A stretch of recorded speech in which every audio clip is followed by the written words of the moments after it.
Have you ever wondered what they were doing with those cameras?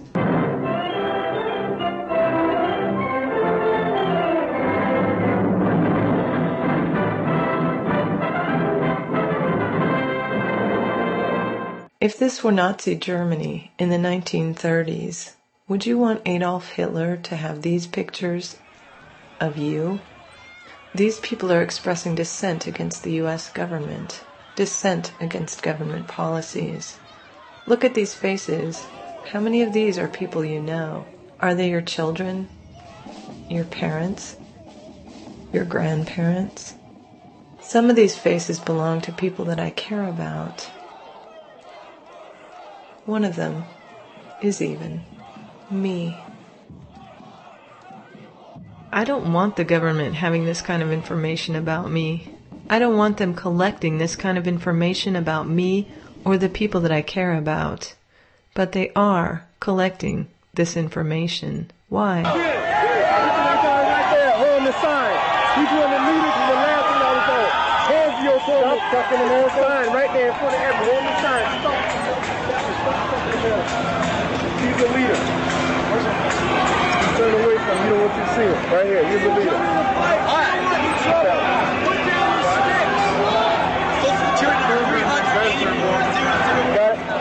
Hold.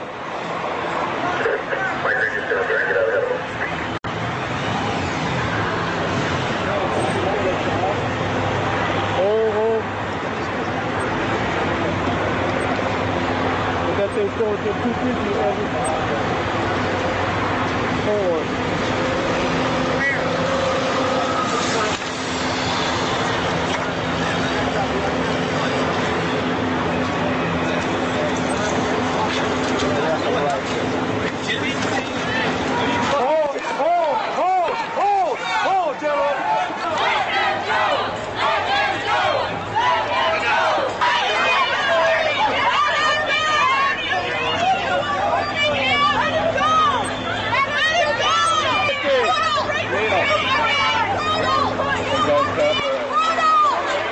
Public information officers have a standard line for video like this.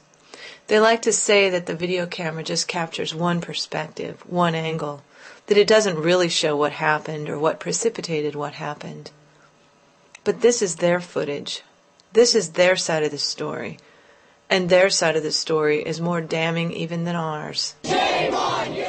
Their behavior is very suspect.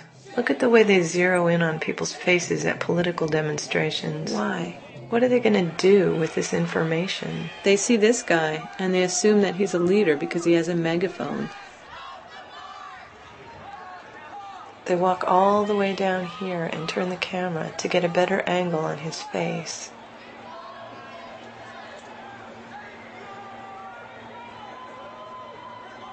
It's very dangerous to have them assume that you're a leader, because even when they're wrong, the consequences can be disastrous.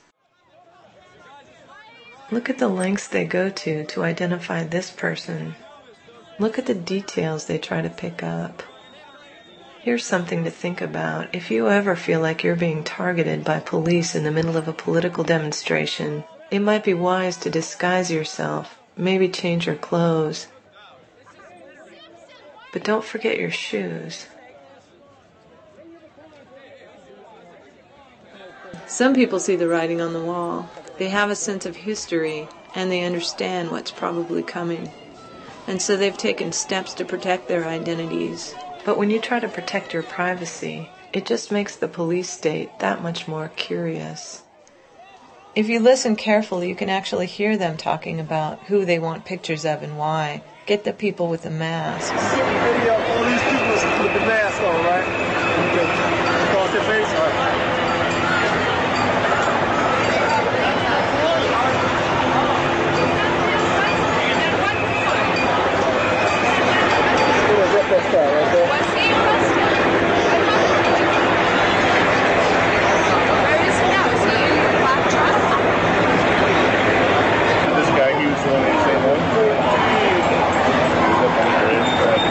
Which one? I got it. He was up on the Burnside Bridge. Let's see, here. You don't want to see the people around. The guy that's peeping around right there? The guy behind him. Okay, the guy behind him, what he did? He has a mask on, and he also has a suit on. Okay. Mask and suit with glasses, blonde hair, sticking out from under here. But he's right in that corner, he's the one who can see him. Okay, so I'll catch him in a second. I'll go. But if we show it to his PO, he goes to sell Mr. Giancarlo for the Elias. Oh, yeah. Oh, you know him? Yeah, Elias knows him very well. Elias, I think so. All right. Okay.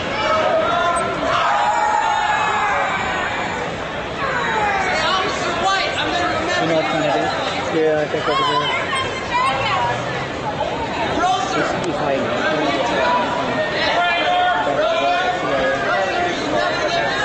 What color is it again? It looks like an old prison. You know, black and white. Couple of guys back. What are they going to use this information for? Oh, fuck you, cops! Yeah, you want to take my picture? Fuck you! Asshole! Yeah, right here. I'm not afraid of you. I believe in democracy, motherfucker. I know where you are! Hitler cried, "Night, gangsters! For this crime I will exact 1,000-fold revenge." We have a right to be nervous about this kind of abuse of power. We already know the police state is brutal. In our city, we remember that the police pepper sprayed babies.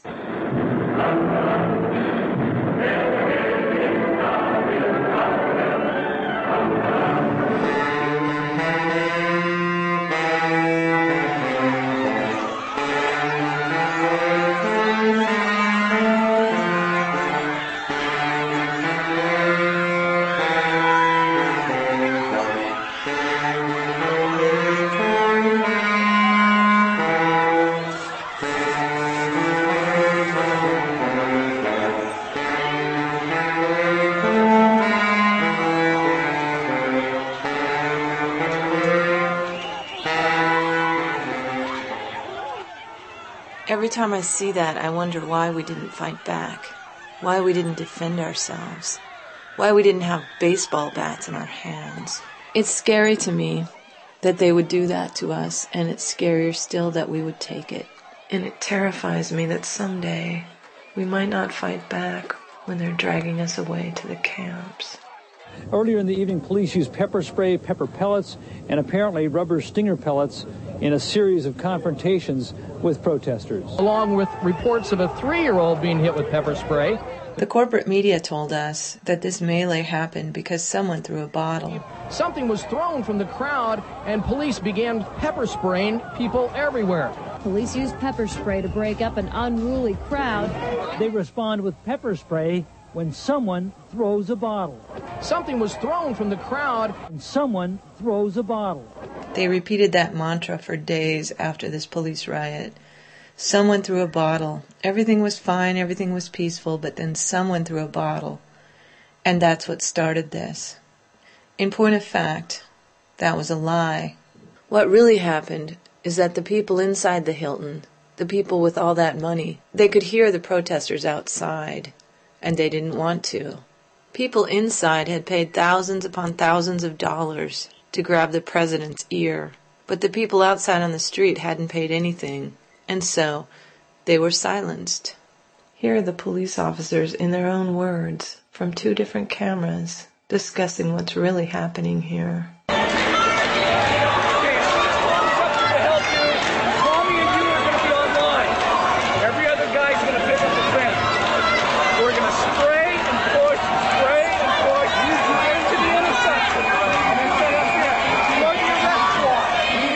Did you hear what he just said?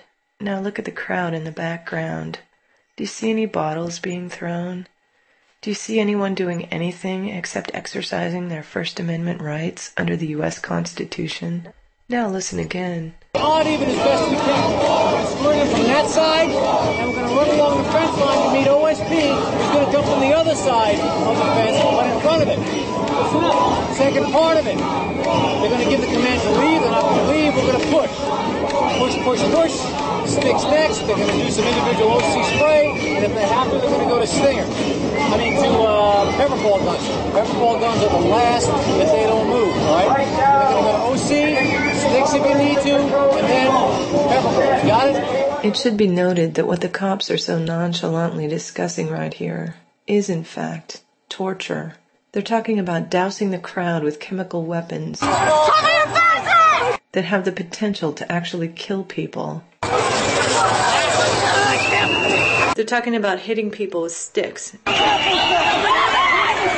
shooting them with painful projectiles.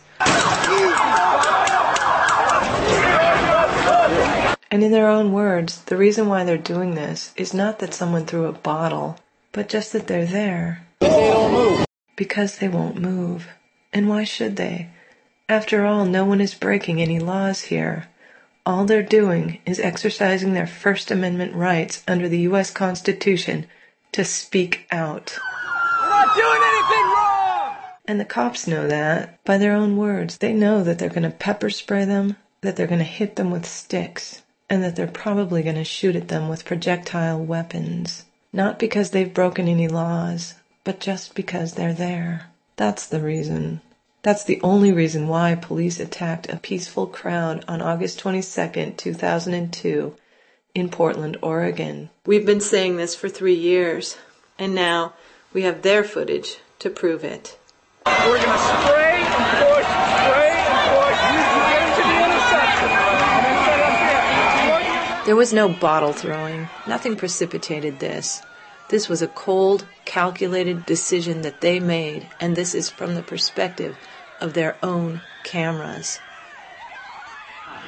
In answer to reports that children were also struck in the pushback, a police spokesperson says children should have been kept away from a demonstration of this size.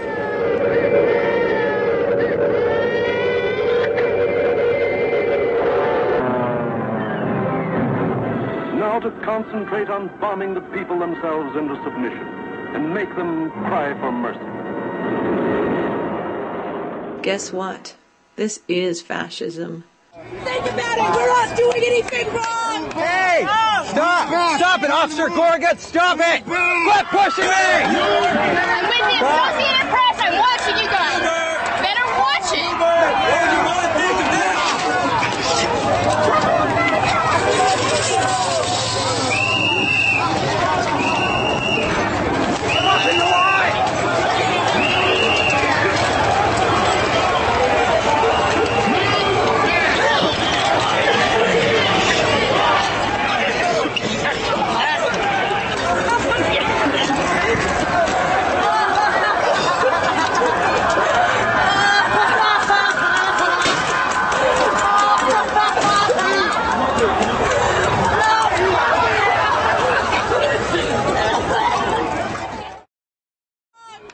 Thank you for your support and our right to the freedom of speech.